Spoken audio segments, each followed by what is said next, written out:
সুপ্রিয় শিক্ষার্থী, অনলাইন ক্লাসে তোমাদের সকলকে স্বাগত। আমি মোহাম্মদ রফিকুল ইসলাম, প্রভাষক হিসাব বিজ্ঞান, নিজামুদ্দিন ডিগ্রি কলেজ। আজকে আমরা হিসাব বিজ্ঞান একাদশ ও দ্বাদশ শ্রেণীর প্রথম পত্রের প্রথম অধ্যায়ের নিয়ে আলোচনা করব। আমাদের আজকে আলোচ্য বিষয় লেনদেন, হিসাবের বিভিন্ন দলিল, হিসাব সমীকরণ। তো প্রথমে আমরা আসি, লেনদেন কাকে বলা হয়। অর্থের মাপকাঠিতে পরিমাপযোগ্য বা সেবার দ্বারা কোনো প্রতিষ্ঠানের আর্থিক অবস্থার যে পরিবর্তন ঘটে তাকে আমরা লেনদেন বলি। তাহলে আমরা দেখতে পাই কোনো ঘটনা ঘটলেই সেটা লেনদেন নয়, কিন্তু কোনো লেনদেন হতে হলে তাকে অবশ্যই কোনো না কোনো ঘটনা হতে হয়। তাহলে আমরা এখান থেকে লেনদেনের বৈশিষ্ট্য নির্ণয় করতে পারি। আমরা লেনদেনের ৬টি বৈশিষ্ট্য আছে। ১ নম্বর, আর্থিক অবস্থার পরিবর্তন হতে হবে, অর্থের মাপকাঠিতে পরিমাপযোগ্য হতে হবে, দুটি পক্ষ থাকতে হবে, স্বয়ংসম্পূর্ণতা ও স্বাতন্ত্র্য হতে হবে, লেনদেনের দৃশ্যমানতা থাকতে হবে, ঐতিহাসিক ঘটনা হতে হবে। এই ৬টি বৈশিষ্ট্য কোনো ঘটনার মধ্যে থাকলে তাকে আমরা লেনদেন বলতে পারি। একটু বিশ্লেষণ করলে আমরা দেখতে পাই আর্থিক অবস্থার পরিবর্তন, অর্থাৎ কোনো ঘটনা যদি আমাদের প্রতিষ্ঠানের আর্থিক অবস্থার পরিবর্তন না ঘটে তাহলে আমরা উক্ত ঘটনাকে লেনদেন বলতে পারবো না। যেমন মিস্টার এক্স একজন দক্ষ ব্যবস্থাপক। মিস্টার এক্স যমুনা কোম্পানির একজন দক্ষ ব্যবস্থাপক। তার মৃত্যুতে উক্ত কোম্পানির আর্থিক অবস্থার কোনো পরিবর্তন ঘটে না, অতএব এটি লেনদেন নয়। কিন্তু যদি দেখা যায় ৫০০ টাকার আসবাবপত্র ক্রয় করা হলো, তাহলে আমরা এখানে দেখতে পাই ৫০০ টাকা আসবাবপত্র ক্রয়ের ফলে উক্ত প্রতিষ্ঠানের আসবাবপত্র নামক সম্পদ বৃদ্ধি পেল এবং নগদ সম্পদ হ্রাস পেল। তাহলে এই ঘটনার ফলে ব্যবসার আর্থিক অবস্থার পরিবর্তন হয়েছে, অতএব এটি লেনদেন। তদ্রূপভাবে অর্থের মাপকাঠিতে পরিমাপযোগ্য। অর্থের মাপকাঠিতে পরিমাপযোগ্য কোনো ঘটনা লেনদেন হতে হলে তাকে অর্থের মাপকাঠিতে পরিমাপযোগ্য হতে হবে। যেমন ওই আগের উদাহরণে এখানে প্রযোজ্য হয়, মিস্টার এক্সের মৃত্যুতে যমুনা কোম্পানির আর্থিক অবস্থার কোনো পরিবর্তন হয়নি, যেমন তেমন উক্ত ঘটনায় কোনো অর্থের মাপকাঠিতে পরিমাপযোগ্য নাই বিধায় উক্ত ঘটনা আমরা লেনদেন হিসেবে চিহ্নিত করতে পারবো না। ৩ নম্বরে দেখা যায় দুটি পক্ষ। কোনো ঘটনা লেনদেন হতে হলে তার দুটি পক্ষ হতে হবে। একটি পক্ষ গ্রহণ করবে, সুবিধা গ্রহণ করবে, অন্য পক্ষটি সুবিধা প্রদান করবে। স্বয়ংসম্পূর্ণতা। লেনদেন হতে হলে তার স্বয়ংসম্পূর্ণতা এবং স্বাতন্ত্র্যতা হতে হবে। মনে করি মিস্টার এক্স এর নিকট ৫০০০ টাকা পাওয়া যাবে। মিস্টার এক্স এর নিকট ৫০০০ টাকার পণ্য বিক্রয় করা হলো, তাহলে আমরা দেখতে পাই মিস্টার এক্স এর নিকট ৫০০০ টাকা পণ্য বিক্রয়ের ফলে আমাদের এক্স দেনাদার সৃষ্টি হলো এবং বিক্রয় আয় সৃষ্টি হলো। সাথে সাথে আরেকটি লেনদেন যখন সৃষ্টি হয় যে এক্স এর নিকট থেকে ৫০০ টাকা পাওয়া গেল, তাহলে আমরা স্বাতন্ত্র্যতা বললাম এই জন্য যে উক্ত লেনদেন দুটি লেনদেনকে আলাদা আলাদা লেনদেন হিসেবে চিহ্নিত করতে হবে। মিস্টার এক্স এর নিকট থেকে ৫০০০ টাকা মিস্টার এক্স এর নিকট ৫০০০ টাকা বিক্রয় করা হলো, তারপরে তার নিকট থেকে ৫০০ টাকা নগদে পাওয়া গেল। এই লেনদেন দুটি উভয় লেনদেনটি স্বাতন্ত্র্য এবং স্বয়ংসম্পূর্ণতা, তাহলে উভয় লেনদেনকে আলাদাভাবে হিসাবভুক্ত করতে হবে। এটা লেনদেনের একটি বৈশিষ্ট্য। লেনদেনের দৃশ্যমানতা। লেনদেন দৃশ্যমান হতে পারে, অদৃশ্যমান হতে পারে। অদৃশ্যমান যেমন ৫০০ টাকার মণিহারি দ্রব্য ক্রয় করা হলো, এটা একটা দৃশ্যমান। মণিহারি দ্রব্য আসছে, নগদ টাকা চলে গেছে। যদি বলা হয় আসবাবপত্রের অবচয়, এটা একটা অদৃশ্যমান লেনদেন, এটি একটি লেনদেন। কারণ সম্পত্তি ব্যবহারের ফলে ব্যবহারজনিত যে মূল্য হ্রাস হয় তাকে আমরা অবচয় বলি।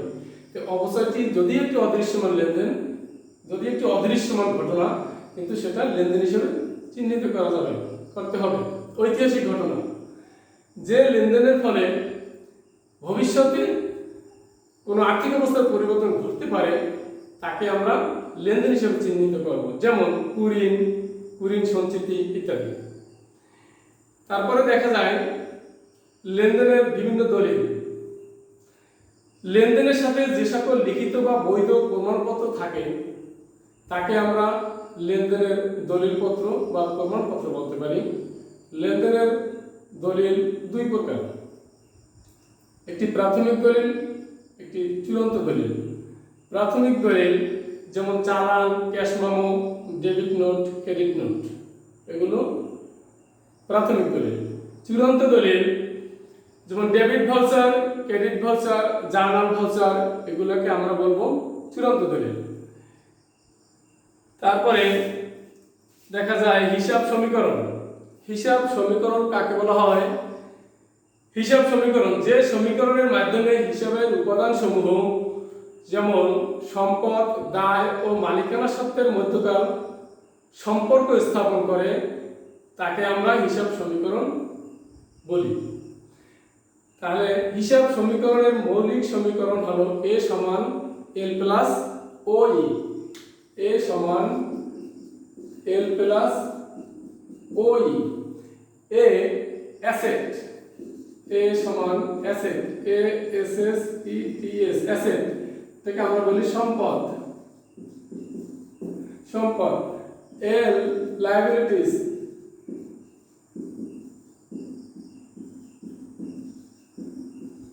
দায়। OE ওনার্স ইকুইটি,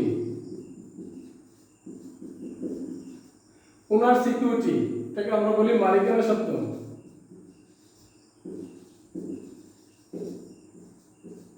তাহলে আমরা দেখতে পাই A সমান L plus OE। A asset অর্থাৎ সম্পদ, A লায়াবিলিটিস দায়, OE ওনার্স ইকুইটি মালিকানা সত্ত্ব। তাহলে আমরা দেখতে পাই সম্পদ সমান সমান দায় যোগ মালিকানা সত্ত্ব, অর্থাৎ যতটুকু দায় এবং মালিকানা সত্ত্ব হবে ঠিক ততটুকুই সম্পদ হবে। এটাকে আমরা বলি হিসাব সমীকরণের মৌলিক সমীকরণ।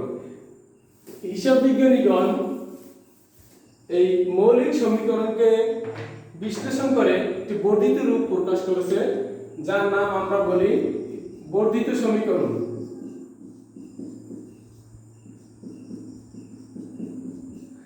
যেমন A সমান L plus C plus R minus EX minus D। তাহলে আমরা দেখতে পাই এই OE কে বিশ্লেষণ করে হিসাব বিজ্ঞানীগণ বিশ্লেষণ করে প্রকাশ করেছেন C plus R minus EX minus D। OE মানে ওনার সিকিউরিটি, মালিকানা সত্ত্ব। তাহলে আমরা দেখতে পাই মালিকানা সত্ত্ব সমান C plus R minus EX minus D। C অর্থ ক্যাপিটাল, মূলধন, আর রেভিনিউ, আয়, মাইনাস EX মানে এক্সপেন্স, ব্যয়, D মাইনাস D ড্রয়িংস, উত্তোলন। তাহলে আমরা মালিকানা সত্ত্বের সূত্র পাই কি? মূলধন যোগ আয় মাইনাস ব্যয় মাইনাস উত্তোলন। এটাকে আমরা বলি বর্ধিত সমীকরণ। সম্পদ সমান সমান দায় যোগ মূলধন যোগ আয় মাইনাস ব্যয় মাইনাস উত্তোলন, এটাকে আমরা বলি বর্ধিত সমীকরণ। এখন আমরা হিসাব সমীকরণের একটি অঙ্ক করব। হিসাব সমীকরণের তাহলে আমরা একটা ছক তৈরি করি, হিসাব সমীকরণের ছক তৈরি করি।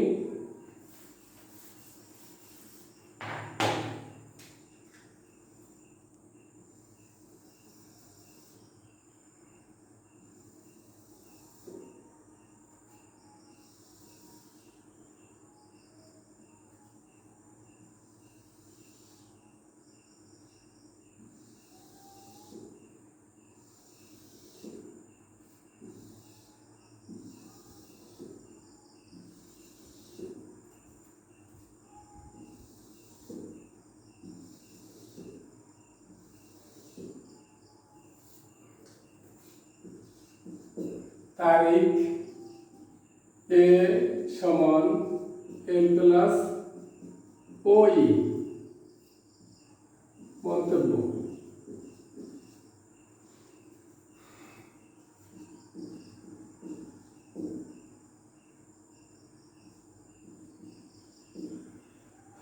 নগদ প্রাপ্য হিসাব অফিস প্রাপ্য হিসাব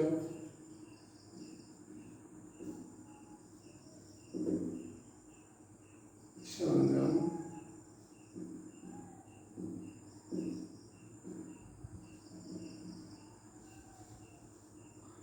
অফিস সরঞ্জাম আসবাবপত্র।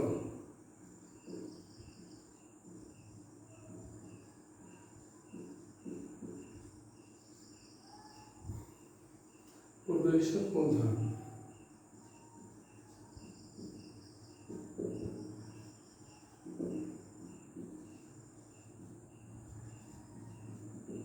মূলধন প্রথমে আমরা একটি লেনদেন নির্ণয় করি। মিস্টার এক্স 2020 সালের 1 মার্চ তারিখে তার লেনদেনের উদ্ধৃত ছিল, যেমন নগদ 50,000 টাকা, প্রাপ্য হিসাব 20,000 টাকা, প্রদত্ত হিসাব 10,000 টাকা এবং 70,000 টাকা মূলধন তার উদ্ধৃত ছিল। তাহলে 2020 মার্চের 1 তারিখে এক্স এর লেনদেন কি?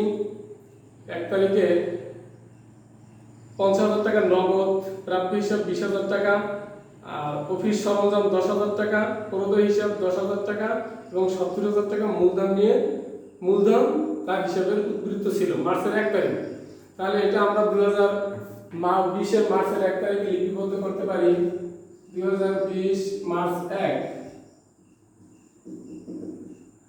নগদ 50,000 টাকা, নগদ 50,000 টাকা বৃদ্ধি পাবে, প্রাপ্য হিসাব 20,000 টাকা, তাহলে প্রাপ্য হিসাব বৃদ্ধি পাবে 20,000 টাকা, অফিস সরঞ্জাম 10,000 টাকা, অফিস সরঞ্জাম 10,000 টাকা, প্রদত্ত হিসাব 10,000 টাকা আর মূলধন 70,000 টাকা।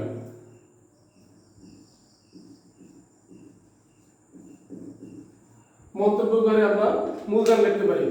এর অর্থ মার্চের 1 তারিখে মিস্টার এক্স এর 50,000 টাকা নগদ উদ্ধৃত ছিল, 20,000 টাকা প্রাপ্য হিসাবে উদ্ধৃত, অফিস সরঞ্জাম 10,000 টাকা, প্রদত্ত হিসাব 10,000 টাকা এবং 70,000 টাকা তার উদ্ধৃত ছিল। এটা আমরা 1 তারিখে পোস্টিং দিলাম, লিপিবদ্ধ করলাম। তারপরে মার্চের 2 তারিখ 15,000 টাকা সরঞ্জাম ক্রয় করে নগদ 10,000 টাকা প্রদান করা হলো। অর্থাৎ আমরা 15,000 টাকা সরঞ্জাম ক্রয় করলাম, তার বিনিময়ে 10,000 টাকা নগদে প্রদান করেছি। তাহলে 5,000 টাকা এখন বাকি। তা আমাদের জাবেদা কি হবে? জাবেদা সরঞ্জাম ডেবিট 15,000 টাকা, সরঞ্জাম নামক সম্পদ বৃদ্ধি পেল 15,000 টাকা। তারপর নগদান ক্রেডিট, নগদ টাকা আমাদের 10,000 টাকা হ্রাস পেল, নগদান ক্রেডিট, নগদ টাকা 10,000 মাইনাস হবে। সাথে সাথে যেহেতু আমরা 5,000 টাকার বাকিতে ক্রয় করলাম, সেহেতু পাওনাদার বা প্রদত্ত হিসাব নামক দায় 5,000 টাকা বৃদ্ধি পাবে। তাহলে কি হবে? সরঞ্জাম 15,000 টাকা বৃদ্ধি পাবে, নগদ টাকা 10,000 হ্রাস পাবে এবং পাওনাদার বা প্রদত্ত হিসাব 5,000 টাকা বৃদ্ধি পাবে। অফিস সরঞ্জাম 15,000 টাকা বৃদ্ধি পেল, নগদ 10,000 টাকা হ্রাস পেল, নগদ 10,000 টাকা হ্রাস পেল, প্রদত্ত হিসাব 5,000 টাকা বৃদ্ধি পেল। তাহলে আমরা দেখতে পাই একটা নিচে আরেকটা লেনদেন আসলে আমরা যোগ বিয়োগ করব। 40,000, 20,000, 25,000, 15,000, 70,000। তারিখ 10 প্রদত্ত হিসাবকে পরিশোধ 4,000 টাকা। 10 তারিখে আমরা একটা লেনদেন আসলো, প্রদত্ত হিসাবকে 4,000 টাকা পরিশোধ করা হলো। প্রদত্ত হিসাব দায়কে পরিশোধ করলে দায় হ্রাস পাবে, সম্পদ হ্রাস পাবে। তাহলে আমাদের জাবেদা হবে প্রদত্ত হিসাব ডেবিট, নগদান ক্রেডিট। প্রদত্ত হিসাব নামক দায় 4,000 টাকা হ্রাস পাবে, নগদ টাকা বা নগদ সম্পদ 4,000 টাকা হ্রাস পাবে। তাহলে আমরা 36,000 সিঙ্গেল এন্ট্রি নামিয়ে দেব।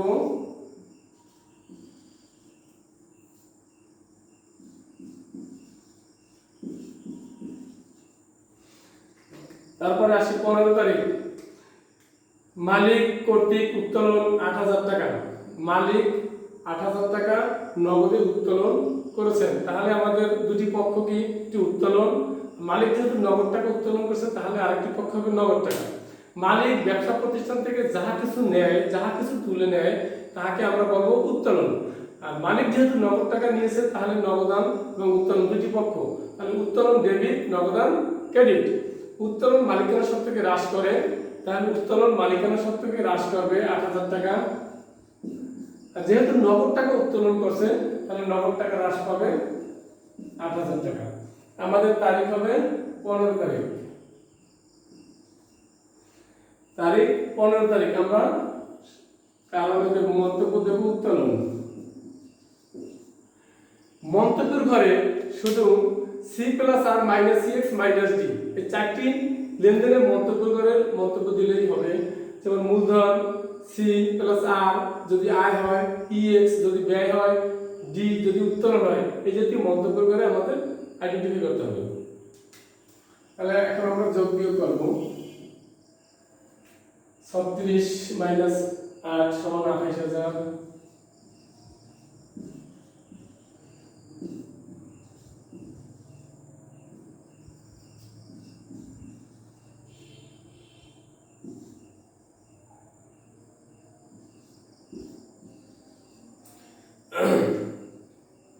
তারপর 20 তারিখ, অফিসের জন্য টেবিল ক্রয় 20,000 টাকা।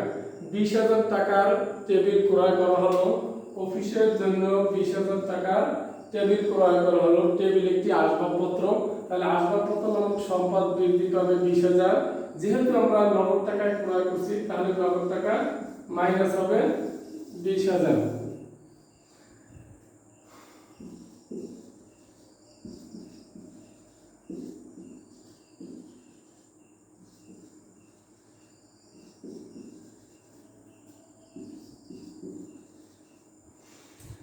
তারিখ 30 তারিখে লেনদেন, পণ্য ক্রয় 7,000 টাকা। 7,000 টাকার পণ্য ক্রয় করা হলো। যেহেতু আমরা নগদ টাকায় ক্রয় করছি তাহলে দুটি পক্ষ, একটি পণ্য মানে ক্রয়, আরেকটি পক্ষ নগদান। তাহলে ক্রয় ডেবিট, নগদান ক্রেডিট। ক্রয় একটি ব্যয়, যেহেতু ব্যয় বৃদ্ধি পেয়েছে সেহেতু মালিকানা সত্ত্ব হ্রাস পাবে। যেহেতু ক্রয় নামক ব্যয় বৃদ্ধি পেয়েছে সেহেতু মালিকানা সত্ত্ব হ্রাস পাবে, এবং যেহেতু নগদ টাকায় ক্রয় করছে তাহলে নগদ টাকা হ্রাস পাবে।